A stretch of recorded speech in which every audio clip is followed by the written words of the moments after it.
অনুব্রত মণ্ডল 2 বছর পর বোলপুর দলীয় কার্যালয়ে। দীর্ঘ 2 বছর পর অনুব্রত মণ্ডল তার জেলা সভাপতির চেয়ারে বসলেন। 2 বছর ধরে বীরভূমের তৃণমূল প্রধান কার্যালয়ে জেলা সভাপতির যে চেয়ার ফাঁকা ছিল তা আজ পূরণ হলো। ইতিমধ্যে অনুব্রত অনুগামীদের উচ্ছ্বাস ও স্লোগানই সেই আনন্দ দেখা গেছে। দলীয় কার্যালয়ের পাশাপাশি রাজনৈতিক মহলে চলছে বিভিন্ন জল্পনা। ইতিমধ্যে আগামী দিনে 5 ম্যান কমিটি থাকবে কি থাকবে না সেও চলছে জল্পনা। ইতিমধ্যে তৃণমূলের উচ্চ নেতৃত্ব জানিয়েছেন অনুব্রত মণ্ডলের অনুপস্থিতিতে বীরভূম জেলা সামলেছে এই 5 ম্যান কমিটি। সুতরাং এই 5 ম্যান কমিটিও থাকবে কিনা, পাশাপাশি অনুব্রত মণ্ডলও থাকছেন জেলা সভাপতি পদে। দীর্ঘ 2 বছর পর জেলা পার্টি অফিসে ঢুকতে বীরভূম জেলার উচ্চ নেতৃত্বদের সঙ্গে বৈঠকে বসলেন অনুব্রত মণ্ডল। তবে এই বৈঠকের শেষে কি সিদ্ধান্ত হয় সেটাই দেখার বিষয়।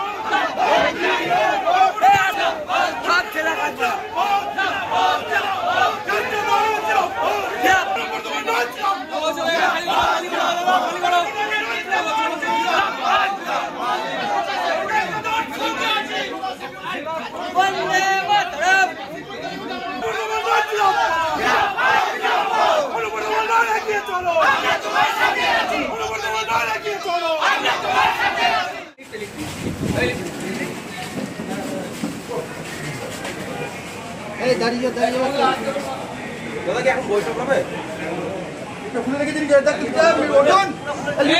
দেখা করবে এখন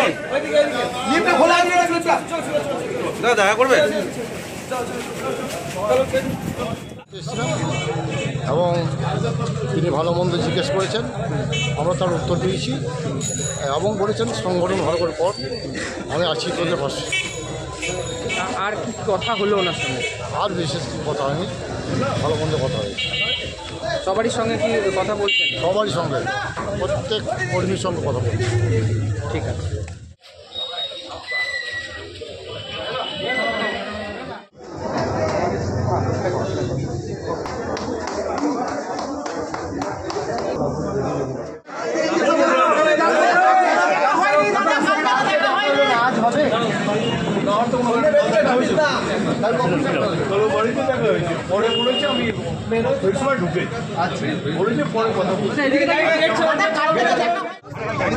গাড়িতে উঠতে দাও, গাড়িতে উঠতে দাও।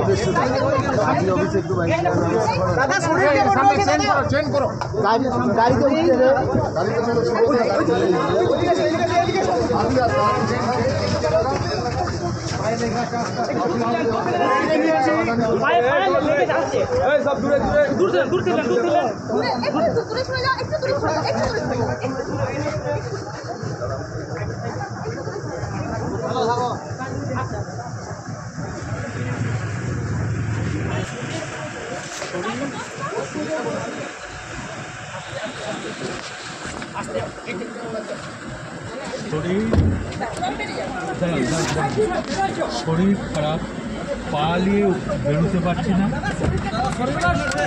এখন ঠেলাঠেলি করবে না।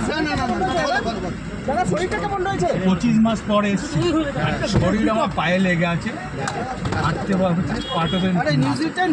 মুখ ধরে যাচ্ছে। আচ্ছা, কালকে দিদির সঙ্গে দেখা হলো না, কোনো কথা হয়েছে কি? সকাল থেকে ওয়েট করেছি।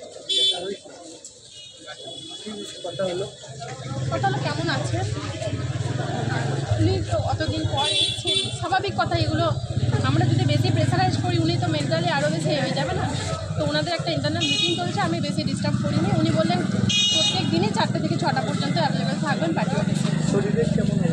শরীরে বললেন পায়ে ব্যথা আছে, সেরকম সমস্যা নেই, ওয়েটটা অনেকটা রিডিউস হয়েছে।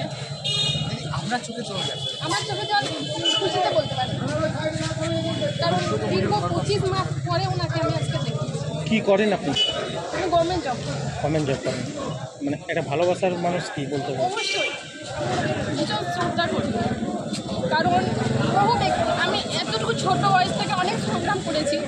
তো অনেক কাজে শুধু নিজের জন্য নয়, অনেক মানুষের জন্য অনেক ব্যক্তিদের কাছে যেতে হয়েছে, কিন্তু ওনার একটা মানুষ আমি আমার লাইফে দেখিনি। ভীষণ পরোপকারী, মানে ভগবানের তুল্য। আপনার নামটা একটু? আমার নাম রেশমি খাতুন।